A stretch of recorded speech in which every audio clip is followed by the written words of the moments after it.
Estamos nos aproximando do fim da nossa maratona de dicas para a prova da ESA. Hoje é o 12º dia e vamos contemplar mais um tópico listado no edital dessa instituição. A prova da ESA, pela primeira vez, vai cobrar o inglês e um dos assuntos previstos no edital é justamente o estudo dos advérbios e suas posições.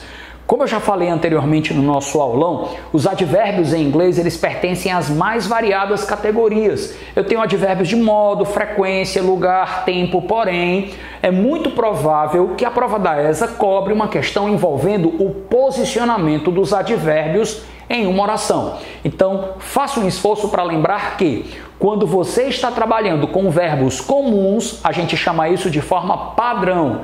Nós vamos adotar a estratégia do MLT, modo, lugar e tempo. Primeiro posicionaremos os advérbios de modo, depois deles os advérbios de lugar e fechando a sequência os advérbios de tempo. Porém, se o verbo especificamente cobrado naquela questão for um verbo de movimento, por exemplo, o verbo dançar, o verbo correr, andar, viajar. Se você estiver trabalhando com verbos de movimento em inglês, travel, walk, run, você vai ter que trabalhar com uma outra estrutura. Ao invés de MLT, modo, lugar e tempo, você vai ter LMT. Primeiro coloca os advérbios de lugar, depois os de modo, por último os de tempo.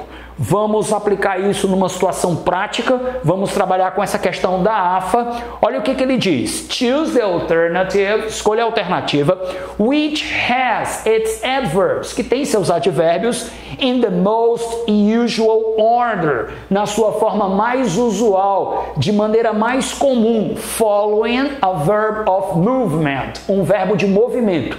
Então, especificamente, como ele mencionou que nós iremos trabalhar com verbos de movimento, você imediatamente lembra que não é MLT e sim LMT. Primeiro você vai procurar a alternativa que tem um advérbio de lugar, depois um advérbio de modo, por último, um advérbio de tempo.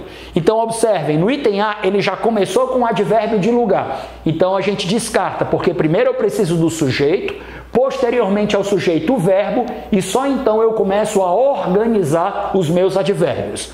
Na letra B, eliminamos o item A. Nós temos, danced, que é um verbo de movimento, sujeito mais o verbo posicionados corretamente, só que ao invés de colocar um advérbio de lugar, ele colocou beautifully, que é um advérbio de modo. Aliás, a dica, advérbios de modo em geral são caracterizados pela presença do sufixo ly, que equivale ao nosso mente da língua portuguesa, tá?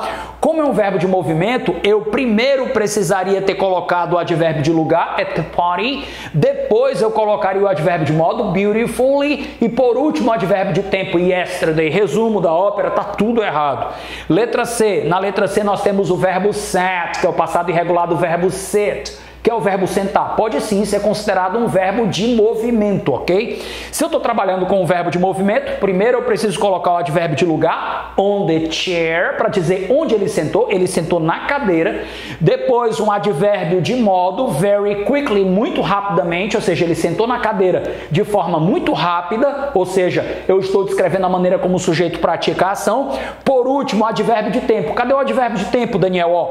Composto por esse fragmento, when the teacher called his name, quando o professor chamou o nome dele. Então eu tenho um advérbio de lugar, L, eu tenho um advérbio de modo, M, e eu tenho um advérbio de tempo, T. Resposta correta, letra C. Só para eliminar a letra D de dado, vamos analisar aqui, entered. O verbo entrar é um verbo de movimento, mas, ao contrário do que aconteceu no item anterior, ele colocou depois do verbo de movimento, logo de cara, um advérbio de modo, e eu precisaria primeiro trabalhar com o advérbio de lugar. Resposta correta, portanto, letra C de casa. Até amanhã com a nossa última dica para a prova da ESA.